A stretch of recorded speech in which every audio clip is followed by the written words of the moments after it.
إلا الله والله أكبر الله أكبر ولله الحمد الله أكبر لا إله إلا الله والله أكبر ولله الحمد الحمد لله نحمده ونستعينه ونستغفره ونؤمن به ونتوكل عليه ونعوذ بالله من شرور أنفسنا ومن سيئات أعمالنا من يهده الله فلا مضل له ومن يضلله فلا هادي له ونشهد أن لا إله إلا الله وحده لا شريك له ونشهد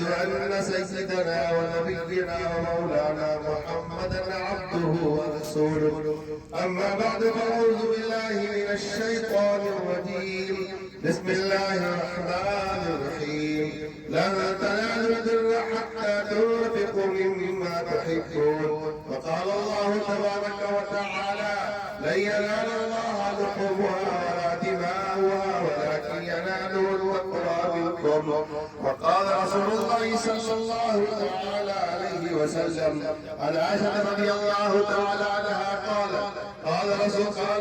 رسول الله صلى الله تعالى عليه وسلم ما عمل ابن آدم من عمل يوم النحر أحب إلى الله من ميراث الدم وإنه ليأتي يوم القيامة بقرونها وأشعارها وأزلافها وإن الدم ليقع بمكان قبل أن يقع بالأرض فتيبوا بها نفسا وعن زيد بن أرقم رضي الله تعالى عنه قال أصحاب رسول الله صلى الله عليه وسلم ما هي الأداهي يا رسول الله قال هي سنة أبيك إبراهيم عليه الصلاة والسلام قالوا فما لنا فيها يا رسول الله قال لكل شعرة حسنة قالوا فالصوف يا رسول الله قال لكل شعرة من الصوف حسنة أو كما قال صلى الله تعالى عليه وسلم صدق الله العظيم وصدق رسوله النبي الكريم ونحن على ذلك لمن الشاهدين والشاكرين والحمد لله رب العالمين بزرگان محترم میرے عزیز دینی بھائیوں اور دوستوں سب سے پہلے آپ سب کو ہماری جانب سے عید الاضحیٰ کی بہت بہت مبارک پیش آج عید الاضحیٰ کی قربانی کا دن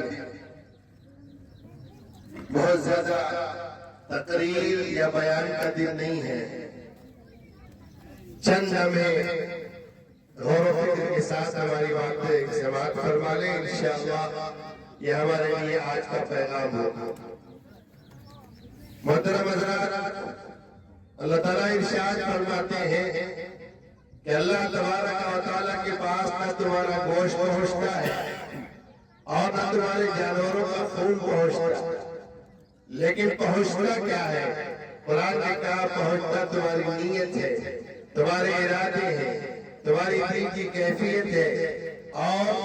تمہارے دل کی حالتیں پہنچتی اللہ کے نبی نے ایک حدیث کے ارشاد فرمایا ان اللہ لا ينظر الى صوركم ولا الى اجسامكم ولكن ينظر الى قلوبكم واعمالكم اللہ تبارک و تعالی نہ تمہارے جسموں کو دیکھتا ہے نہ تمہارے صورتوں کو دیکھتا ہے لیکن وہ دیکھتا ہے تمہارے دل کی کیفیت کو اور تمہارے دل کی نیتوں کو تمہارے تقوی کو تمہاری پرہیزگاری کو یہ قربانی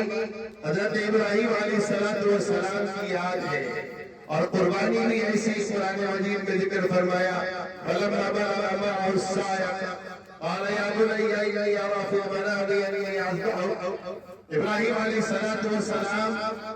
کا اسوہ آپ کی زندگی ہم سب کے لیے نمونہ ہے ہر معاملے میں اور کچھ معاملوں میں تو ایسا ہے کہ ہمارے اس ملک کے حالات کو اگر سامنے رکھے جائے تو حضرت ابراہیم علیہ السلام جس علاقے میں تھے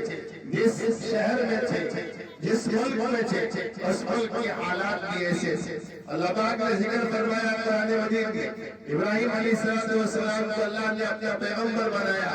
اور پیغمبر بنانے کے بعد نمرود کے مقابلے میں آپ نے کھڑا کیا نمرود کو اس زمانے کا ظالم بادشاہ تھا اور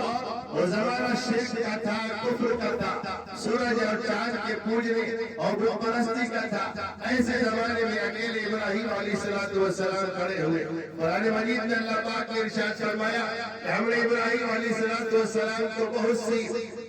باتوں پر آزمایا، بہت سارے امتحان لیے، لیکن ابراہیم سب سے کامیاب ہوئے۔ میرے بھائیوں، حج ابراہیم علیہ السلام کی یادگار، طواف حضرت ابراہیم علیہ السلام کی یادگار، قربانی حضرت ابراہیم علیہ السلام کی یادگار ہے۔ لیکن یہ یادگار ہے کیا؟ اس سے ہمیں ملتا کیا ہے؟ آج کے دن یاد رکھ کر جانا،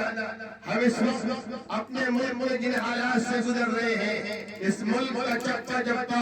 اس ملک کی حکومتیں، اس ملک کا سسٹم، اس ملک کی ساری چیزیں وہ ہیں جو آج ایمان والوں کو سے کہتی ہیں کہ اپنا ایمان چھوڑ دو، اپنا دین چھوڑ دو، اپنا اسلام چھوڑ دو۔ یہ آج کوئی نئی بات نہیں ہے۔ ابراہیم علیہ السلام کے زمانے میں نمرود جیسے ظالم بادشاہ نے کہا کہ ابراہیم تم اپنا دین چھوڑ دو، اپنا کلمہ چھوڑ دو، اپنا ایمان چھوڑ دو، اپنے ایک رب کو ماننا چھوڑ دو۔ یہ ملک جس خداؤں کی پوجا کرتی ہے تم بھی اسی کی پوجا کرو۔ میرے بھائیوں، آج کے دن یاد رکھ کر جاؤ کہ ہمیں بھی اس ملک کی حالات بتا رہے ہیں جہاں اس ملک میں تعلیم کے ذریعے، سسٹم کے ذریعے، حکومتوں کے ذریعے، طاقت کے ذریعے آج کونے کونے میں مسلمانوں کو پریشان کر کے ان کے ایمان کے چھیننے، ان کے بچوں کے ایمان کے چھیننے کی محنتیں ہو رہی ہیں اور کوششیں ہو رہی ہیں۔ ظلم ہے، ظالمانہ رویہ ہے، مسلمانوں کے ساتھ ایک طرفہ رویہ ہے۔ اس ظلم کے خلاف جس طرح ابراہیم علیہ السلام نمرود کے خلاف اکیلے کھڑے ہوئے، شداد کے خلاف اکیلے کھڑے ہوئے، اور زمانے کے ظالم حکمراں کے خلاف اکیلے کھڑے ہوئے، اپنے جذبے کے ساتھ اور پوری آزمائشوں میں اللہ تبارک و تعالیٰ نے انہیں اٹھایا اور ساری آزمائشوں میں اترے۔ ابراہیم علیہ السلام نے دکھایا کہ نمرود نے جو آگ جلائی تھی، اس آگ میں ابراہیم علیہ السلام کو ڈالا گیا، اکیلے اپنی جان کی بازی لگا دی اور نمرود کو جلائے ہوئے آگ میں جانا پسند کیا، اپنے ایمان کو چھوڑنا پسند نہیں کیا، اللہ کی توحید کو چھوڑنا پسند نہیں کیا، اللہ کی دین کو چھوڑنا پسند نہیں کیا، توحید کو چھوڑنا بھی پسند کیا۔ اور نمرود سے صاف صاف کہا کہ آگ میں جلنا پسند ہے لیکن جہنم کی آگ میں جلنا پسند نہیں ہے۔ آگ میں جلنا پسند ہے، نمرود کی طرح ہمیں ظلم کا ساتھ دینا نہیں ہے، شرک کا ساتھ دینا نہیں ہے۔ میرے بھائیوں، ابراہیم علیہ السلام کو گاؤں خالی کرنے کے لیے کیا گیا، یہاں سے گاؤں خالی کرو۔ آپ عراق کے ملک میں تھے، وہاں سے پیدل چلے فلسطین کے علاقے میں آئے اور وہاں سے پھر اللہ پاک نے آپ کو مکہ مکرمہ بھیجا۔ یہ ساری یادگاریں ہیں، قربانی پر قربانی، قربانی پر قربانی والی گئی۔ آخری قربانی جہاں ابراہیم علیہ السلام سے لی گئی، آپ کا بیٹا اسماعیل 13 سال کی عمر کو پہنچ گیا، تفسیروں میں لکھا ہے چلنے کے لائق ہو گیا۔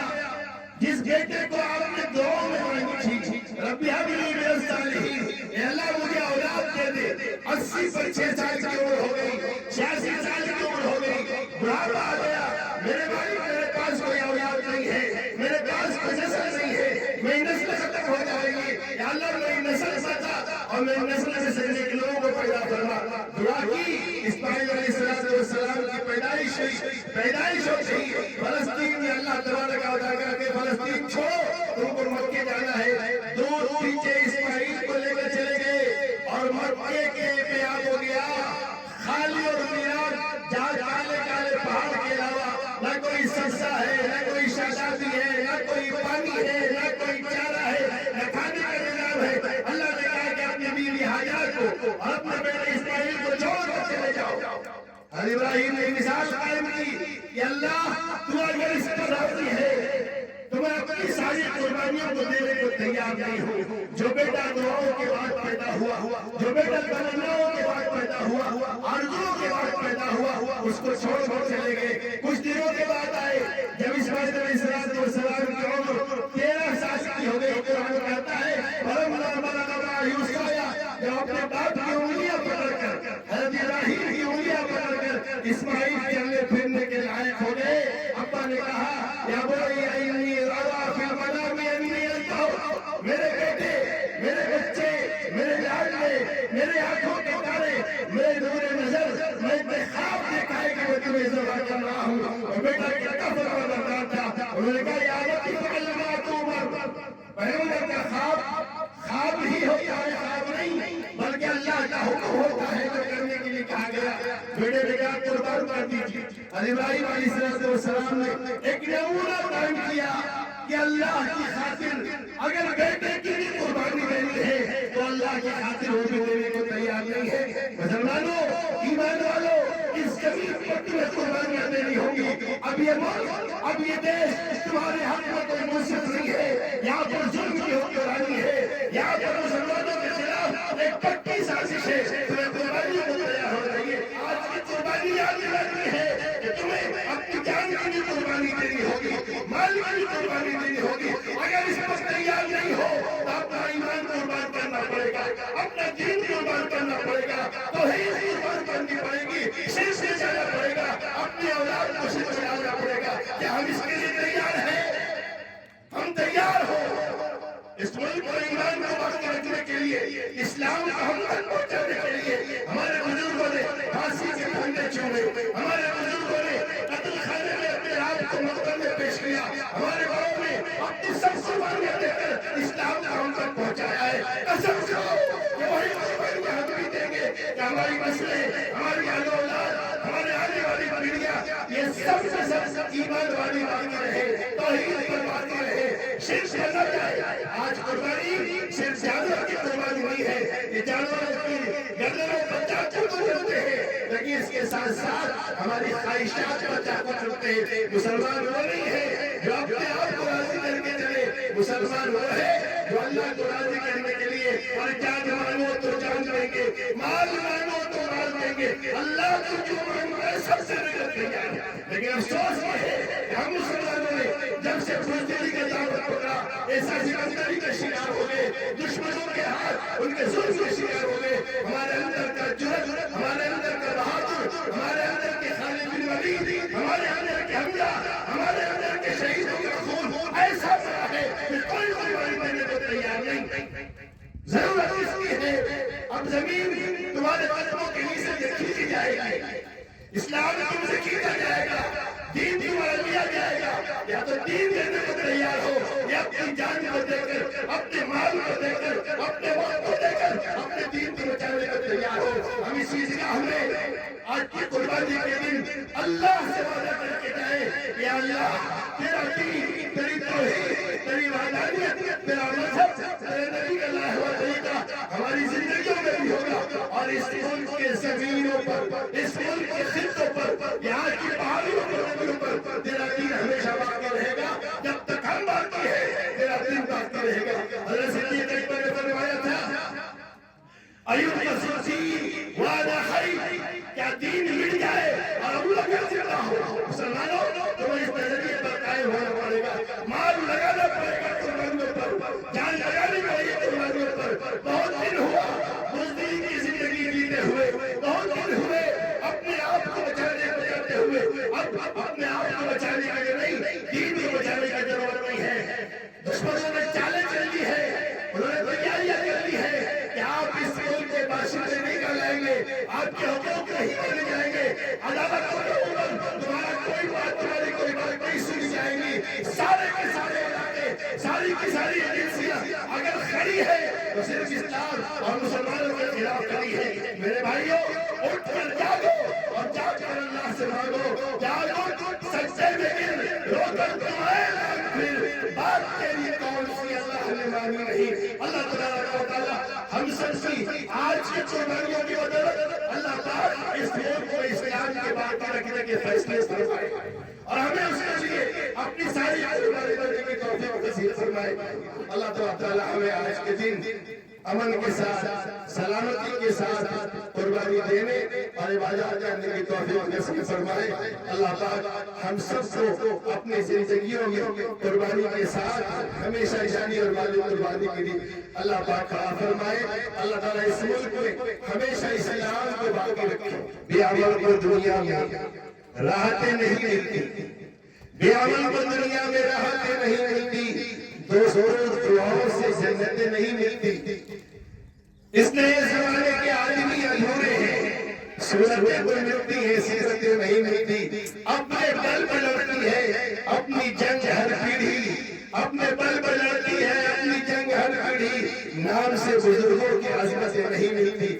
اللہ ہم سب کو عمل کرنے کی توفیق نصیب فرمائے. اللہ پاک ہم سب کو بھی عملی سے بزدلی سے احساس کمتری سے ہماری پوری حفاظت فرمائے. وآخر دعوانا ان الحمد للہ رب العالمین. اقول قولی هذا واستغفر الله لي ولكم ولسائر المسلمين من كل ذنب فاستغفروه انه هو الغفور الرحيم.